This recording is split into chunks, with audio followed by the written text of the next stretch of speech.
Hey everyone, welcome back to my channel. Today I'm doing another doll repaint, but this time, unlike every other time, I have no plan. This is the doll base I'm going to be using today.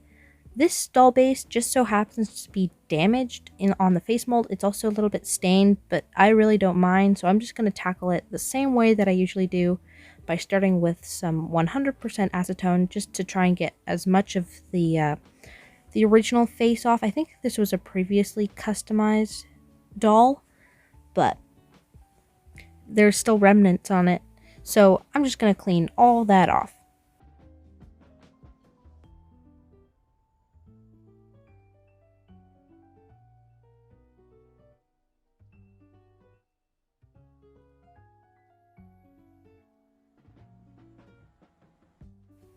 Next is the challenging bit.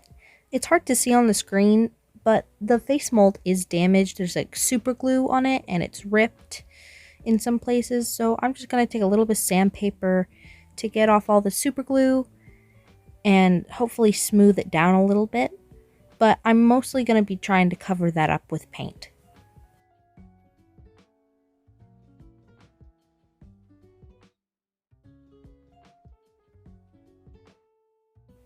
I have no need for the neck hole anymore, so I'm just going to put the head back on, and now I can finally start painting her. I'm going to be doing some interesting stuff just to cover up this stupid mark on the face. I'm just going to give her like some sort of scar thing. I really don't know what it is. Is it a tattoo? Is it a scar? Is it a birthmark? I don't know, but it looks kind of cool. So I'm gonna leave it. This took a lot more layers than you think it was. I also kept changing the color a lot because I'm just like, I want it to be light. No, it looks better darker, but lighter, but darker. It was a very weird balance act. And like I tried making it a little bit more pinker to match the original skin tone of the doll. But eventually I figured it out and I was able to get it to a place where I'm satisfied, and it was able to cover up the majority of the damage on the face.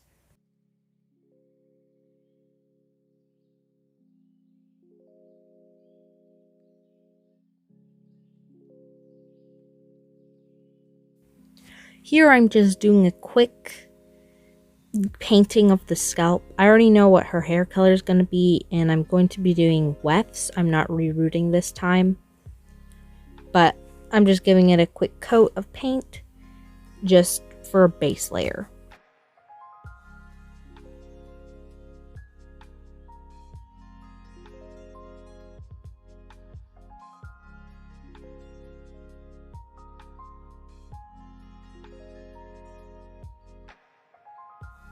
Next is one of my favorite parts of the entire custom is the face. I'm doing it pretty much the exact same as I always do, which is I'm primarily using acrylic paints.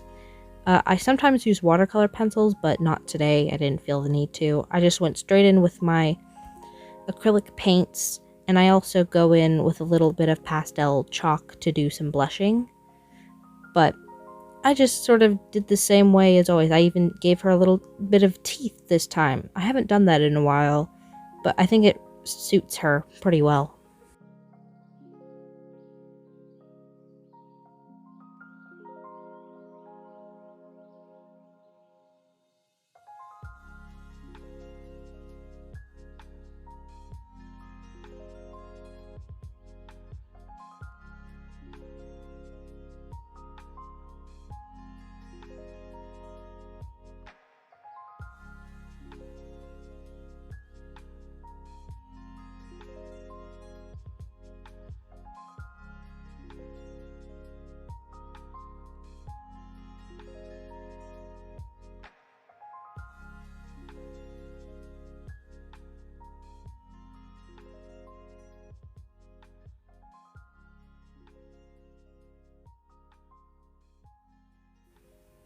For the eyes, I decided to give her a very obvious heterochromia look.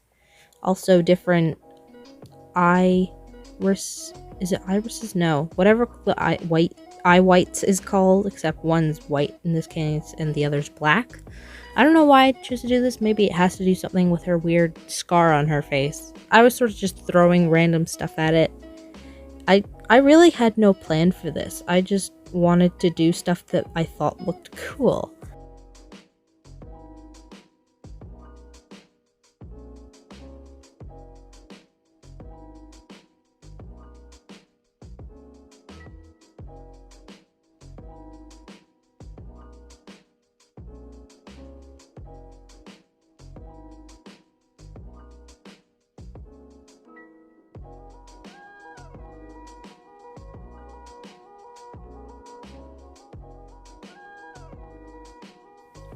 With the face pretty much finished, I gave it a quick coat of a matte paint and water varnish layer just to protect all the paint on the face so it doesn't chip off as much in the future, as well as seal in the chalk pastels. It's not really necessary to do this. I think it just helps a lot. You may have noticed that I didn't paint on any eyelashes for her this time. This is because I'm going to be doing 3D eyelashes. I thought that would look cool, also because of the one black eye. Plus, in the future, if I want to do this, I now know I can. It was very difficult to do, but in the end, it was very much worth it. I'm very happy with the results.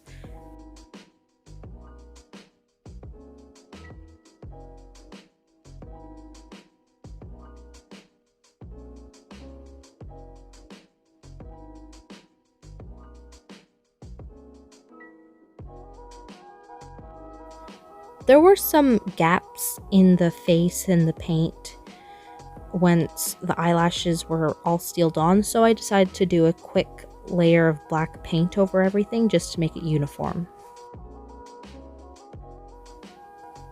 Finally, to finish up the face, I'm going in with my varnish to gloss the eyes and the lips, also the teeth, but not as much.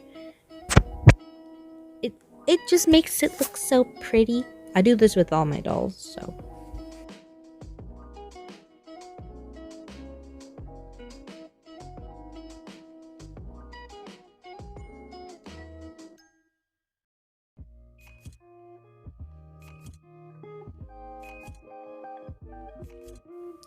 Onto the hair.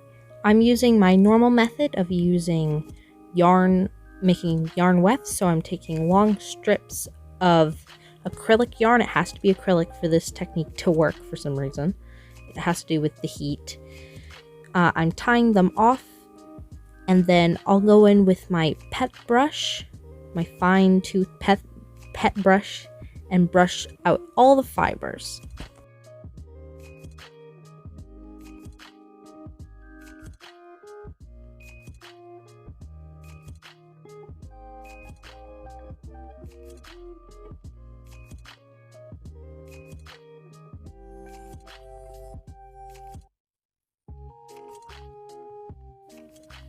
Once everything is brushed out, I'll go in with my little iron just to make everything flattened and glossy, and it just works really well and it looks really nice.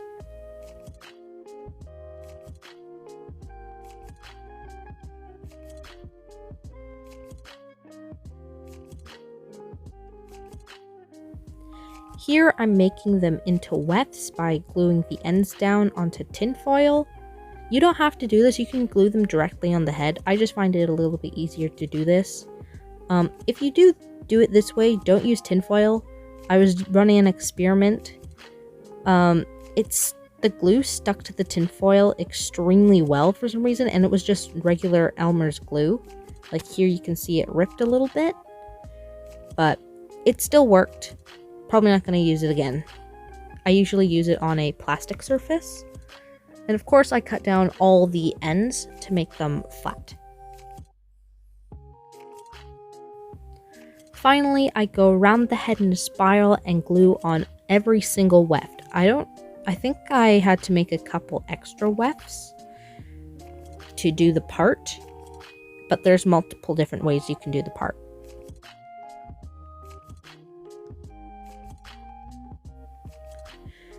Here I'm making the clothing.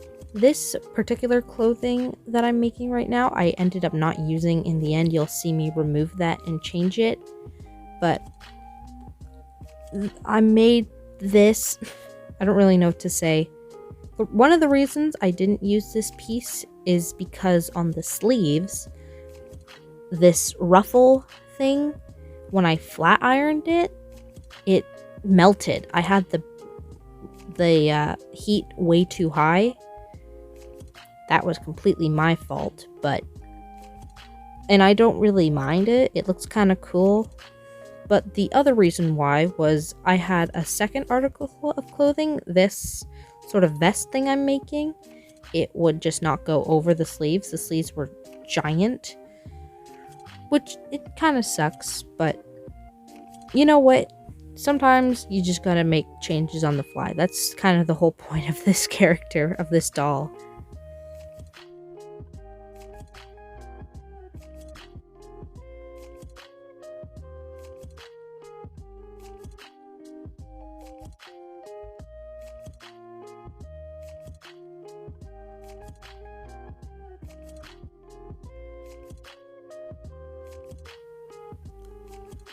You'll also probably notice me struggling to put on the shorts. I actually had to make these shorts multiple times, and the final product also didn't really fit, but I had to go with it. Here, I'm deciding that it doesn't look correct. The sleeves with the vest, it didn't look right, so I had to cut it off her because it was so tight and I had originally sewn it on. And instead, I decided to go with a simple little, like, crop top just to cover up her chest with using this felt that I've had for years. I think I got this when I actually started doing doll customizing, like really getting into it.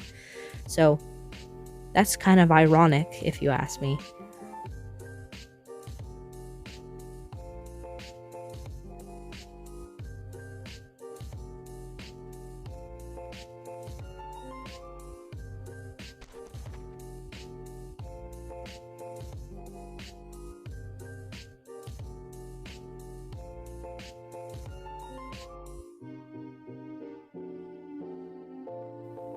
On to my second favorite part of the entire doll customization process is cutting the hair and styling it and making it all really cool. I think hair is very important for a character.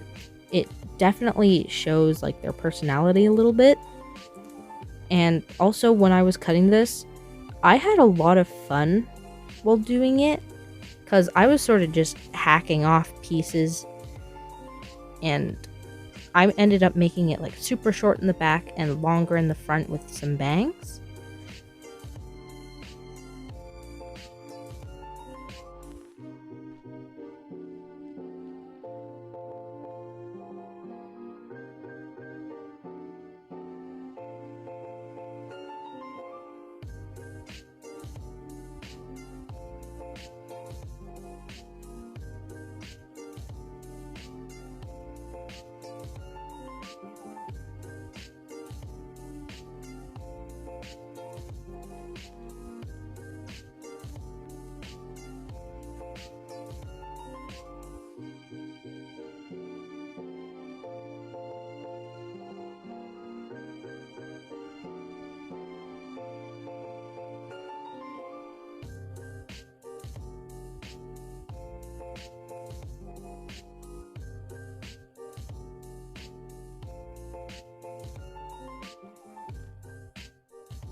And for her long tendrils in the front, I decided to braid them. They remind me of a certain Genshin Impact character. I think it's Venti I'm thinking of.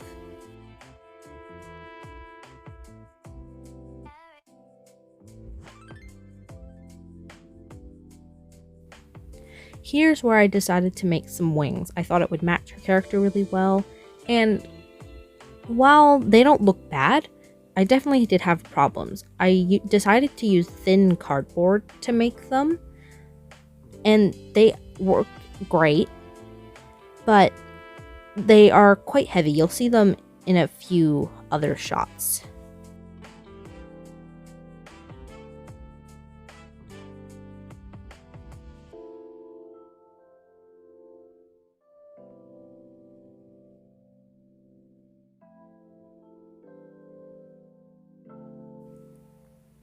You're going to have to excuse me for the next couple of shots while I'm painting them, but I was at my art class at school painting them because this is actually a final project that I made last minute for this class. That's why I'm working on it in class on the last day. But these are the wings. As you can see, they're pretty big. And how I attached them to the doll, I sewed on a sort of button closure thing, and yeah, they're very heavy. They flop over a lot, and they just don't fit. I still use them. Once I got home, I just sort of took my hot glue and just glued them right on, which kind of defeats the purpose of it, but you know. I also added a few more things like her shoes, and I made her wand, her staff wand. And with that, everything is completely done with this doll. This is the final product. I think she looks absolutely amazing. She looks super fantasy. I love her. I have no idea what her name is going to be. I love it. That's all I can really say.